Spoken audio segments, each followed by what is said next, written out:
So guess who just recorded a 15-minute video and then realized that the microphone was not picking up any audio for some reason?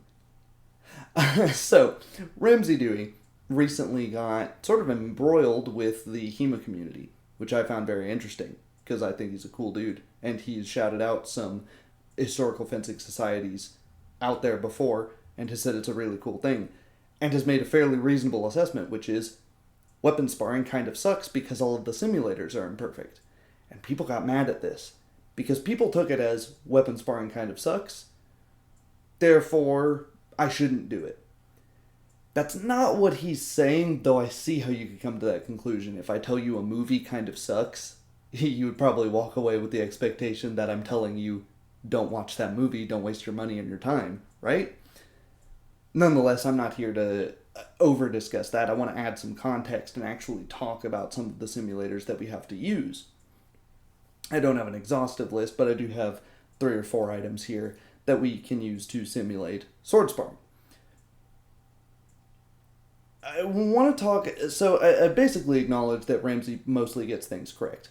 Let's talk about where he gets things wrong or where context is missing.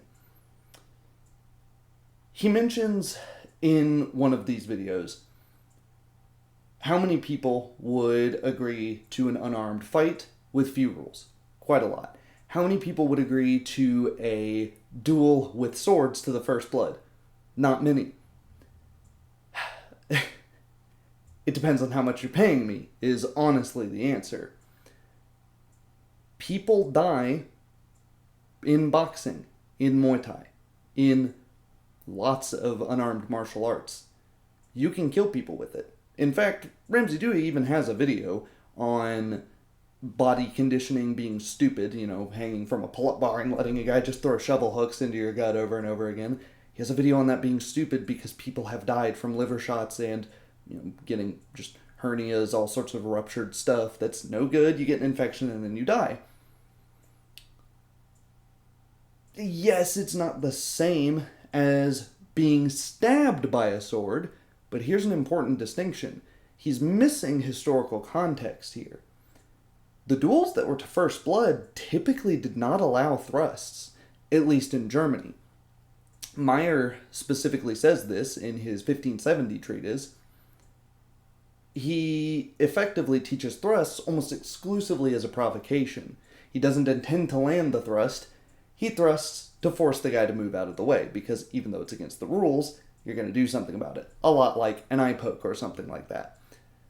Likewise, the swords that they were using in the duels by the 16th century, the late 1500s, were Federschwert. They had blunted tips like this, and they were springy. More springy than this very often. This is quite stiff. This is pretty stiff comparatively to a lot of real sharp swords in the period.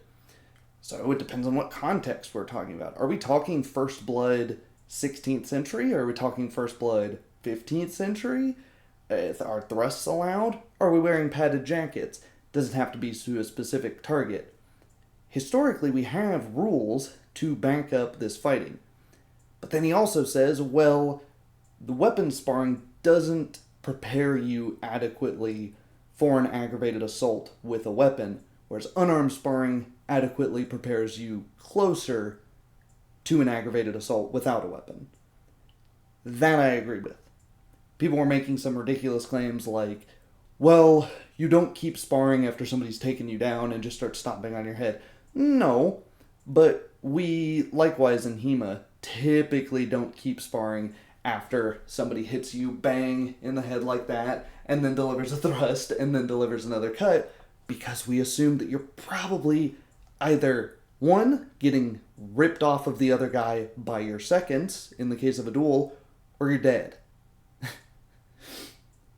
And that's in the case of unarmored or lightly armored sparring. The vast majority of the treatises are about. Now, the seconds are an important thing here. In these duels to first blood, when you don't have thrusts, you also have seconds to ensure that the moment one of you gets hit, there is not a single ref that's ready to jump in and stop the fight, probably after the guy's beat you unconscious for a few times afterwards, possibly giving you permanent brain damage, probably giving you permanent brain damage actually in that scenario. There's 4, 5, 6 guys ready to pull both of you apart the moment, one hit is landed. I think these are comparable. I think both of our sparring methodologies prepare us for these specific sporting contexts because, yes, historically, these were sporting contexts. So if we're talking about a duel to first blood, I don't think the weapon sparring sucks that much, no. Because we can go, bip, yeah, that would have drawn blood on you. We're done. We reset. We assume our seconds were quick enough to pull us off. Or that I am sane and I don't want to go to jail, right? I'm not going to fight my second off and then start shivving you after I've already won the duel. Or that I've lost the duel and I'm just ready to go to jail. Probably get hanged, actually. That did happen occasionally. But now we're in the different context that he brings up, which is aggravated assault. There... yeah, I mean, even Meyer, again, mentions in his treatise that the techniques that he's teaching you to defend against random people on the street is going to be different than what he's telling you to use against another skilled fencer. Because random attackers on the street with swords, especially, are not going to use the same techniques as a trained person with the sword is.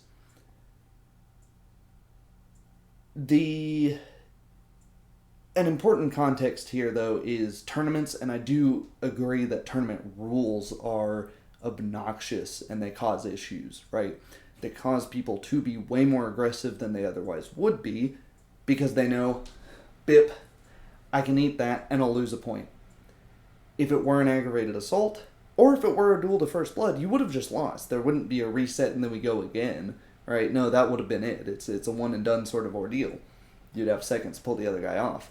So I think in the actual duels to first blood, even regardless of the threat of injury, there's this knowledge that I've got to make this one count. I'm going to probe. I'm going to use my Zufect my pre-fencing and be a little more measured than I would knowing that I just have to beat him by points by X round. I just have to beat him by points by X minutes.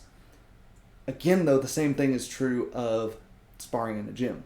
Which, Ramsey Dewey knows this, but he just mentions that it's unarmed sparring is closer to an aggravated assault than weapon sparring is.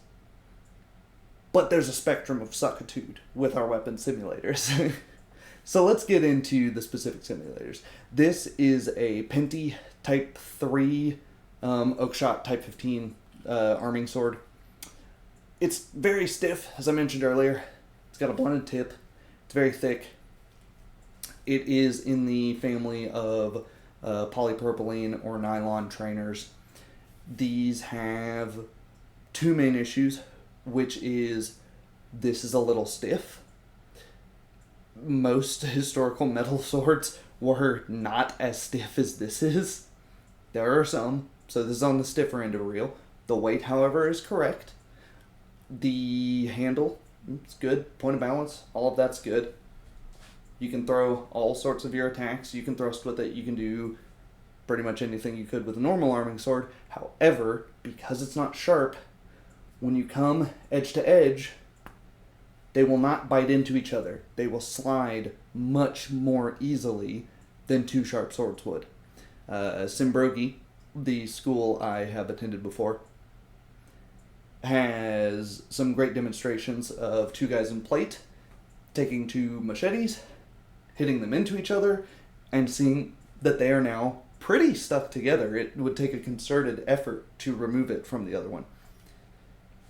The problem with blunt steel is it's not only do they not stick, they tend to bounce when they hit each other. But again, if you are recreating historical fencing of Meyer's time of the 16th century, he's using blunt steel in the period. So it's a perfect recreation of what that is. Now, we have another polypropylene sword, the Night Shop Rawlings. Purple Heart, there's a million different names for these. I think the branding has changed a lot. These are a little lighter. These are on the lightest end of real swords and on the more flexible end of real swords. These, again, have a much thicker edge than a real sword, but they are thinner.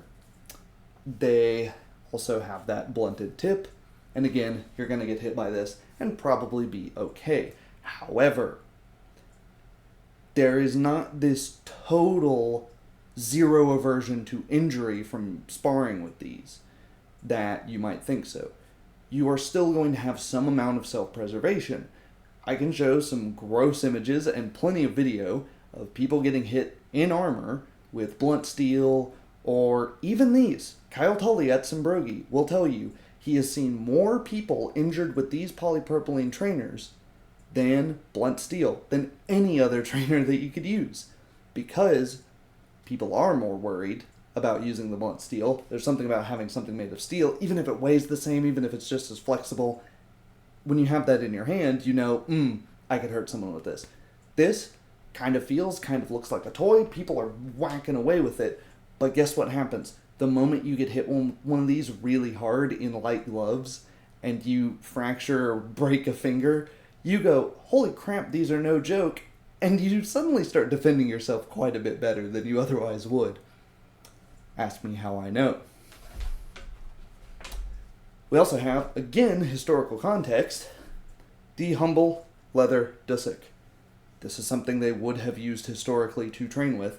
So, again, is this a great representation of a aggravated assault? Well, it has a unique property where, because of the way the leather meets in the center here, they actually do want to bind up on each other. They're a little too floppy. After, a few bouts of going, you'll have to straighten them back out. They simulate edge alignment better because of this property. It's pretty easy to tell when you've got the edge alignment wrong because it's going to start turning in your hand and being all wonky. You can thrust with them pretty safely because, again, it's flexible, it's leather, it's wax bound, so to stiffen it up just a bit. Maybe they don't represent an aggravated assault phenomenally because, again, not necessarily because of the weapon trainer, but because of the scenario.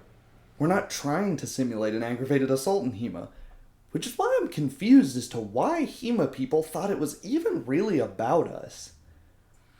These trainers are all limited in their applications of aggravated assaults. We're not training against aggravated assaults. So why would we be upset at someone saying, what Ramsey's effectively saying is, your coffee is terrible at being tea. It's like, well, yeah, you're right in that assessment. Because I haven't tried to make a cup of tea, right? These are pretty much the closest you can get to a historical training tool. And, I mean, that's that, right? They did use these. So if you're trying to represent historical training, success. These don't suck at all. These are pretty awesome. If you're trying to represent an aggravated assault in the modern era with a weapon, yeah, club maybe, 2x4.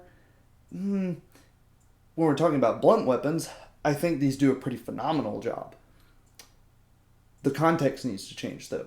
We can't do it to first blood anymore. When we are trying to train for these aggravated assault things, we can't take the single hit and assume, oh, that drew blood, oh, that would have killed me. We have to go to a timer.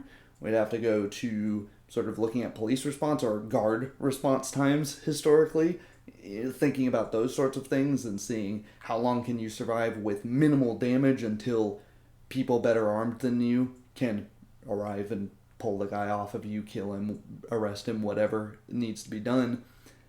The context totally changes. Does the weapon simulator really matter? No, it's more the methodology that really matters here. I will say one thing, though. Do not use solid wooden objects to train for blades. That makes no sense. You have none of the flex. Yes, rattan and bamboo exist. Those have the other issue of they're way too light. And you have no real ability to do edge alignment unless you have made it into the shape of a sword, in which case you have the issue of they're very brittle, and when you do a thrust, Again, it can't flex, so instead of flexing, it's going to break, you're going to stab somebody.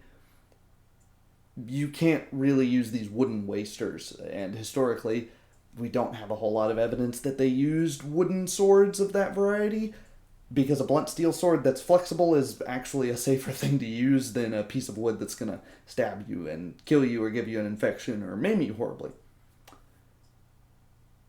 That being said, with blunt weapons, I would like to refute one thing that Ramsey Dewey said on that aspect of things. He shows what's either some HMB or Buhurt armored fighting and makes the claim that, well, with these blunt weapons, you can't simulate the full-on fighting.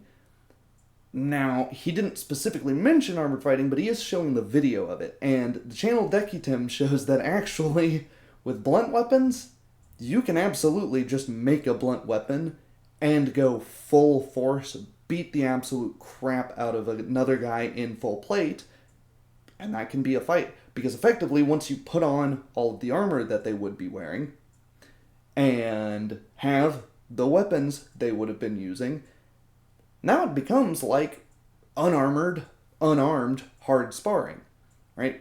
A fist to a naked temple becomes a club to an armored and padded temple.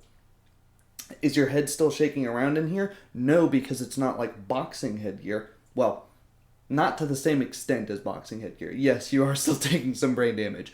But where boxing headgear just presses on and is just preventing you from getting cut, an actual well-suspended helmet is floating in here. So your helmet is doing a lot of this, absorbing some of the energy, before it hits you and rattles you.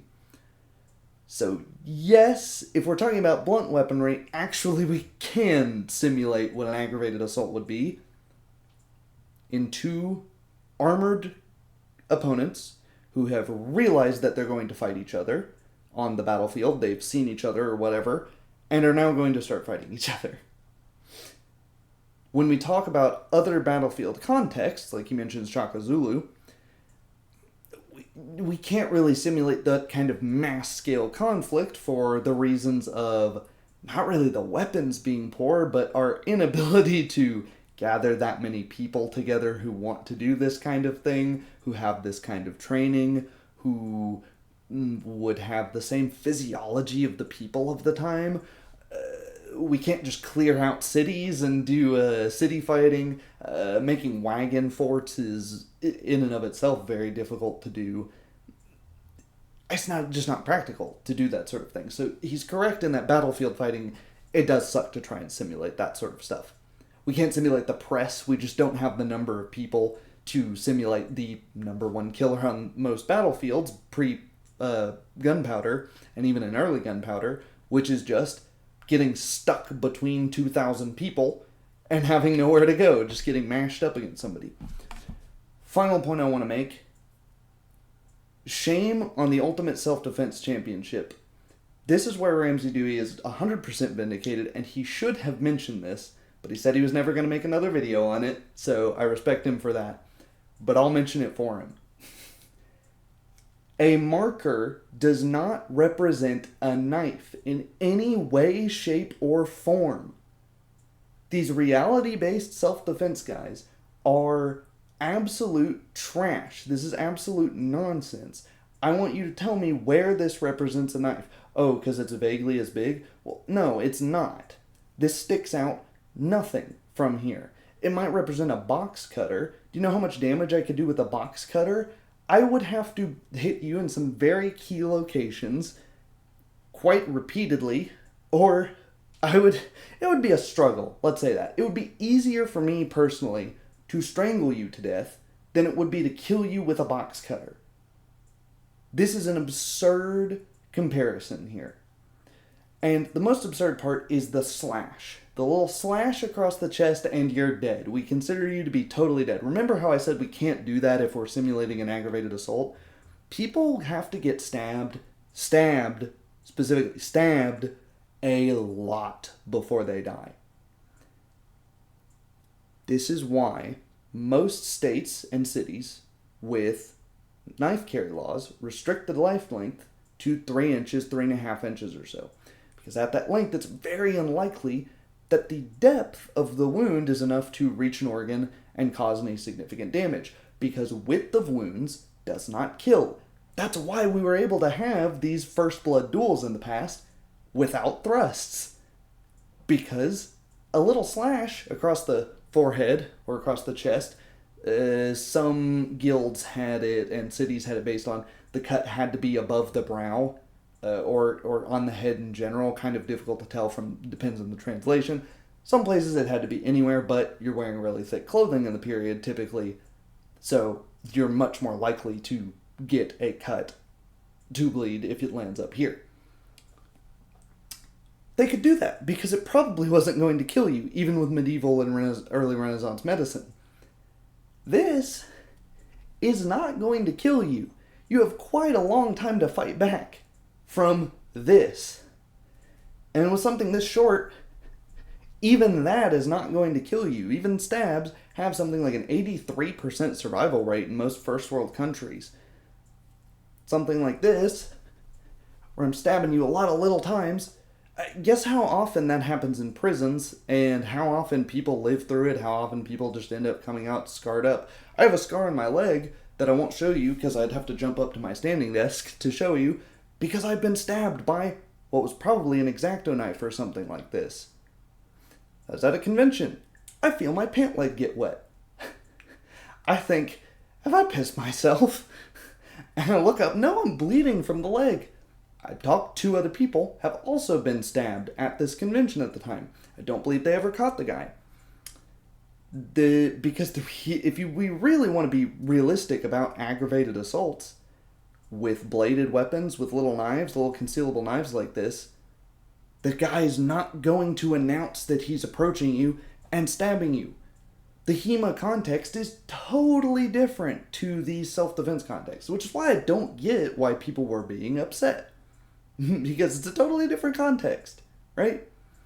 The guys that are doing this, yeah, you're dead, I got you. No, you're not. You are far from being dead.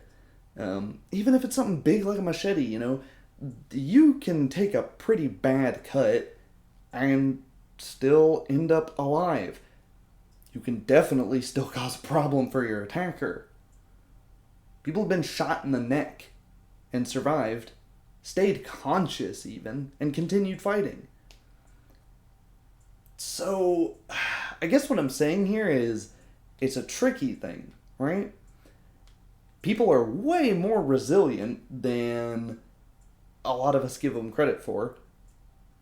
On the other hand, sometimes somebody will get shot by birdshot at 20 feet and just they collapse and die. Other times they'll get shot by a giant 1-ounce deer slug. They'll run down the block, they're still up, and then they drop dead. If you can run a block, you can cause a whole lot of trouble, right? So yeah, weapons trainers are imperfect, but by and large, we can pretty accurately determine whether or not something's going to drop somebody, whether or not something's going to kill somebody, and ultimately, we need to consider what the context is. Is the context even about an aggravated assault? Or about a battlefield context? Probably not in the case of HEMA. Let me know if your experience differs, but to me, aggravated assault training that's advertised as aggravated assault training usually sucks, because it doesn't represent really any aggravated assault I've ever seen. Let me know your thoughts. See ya.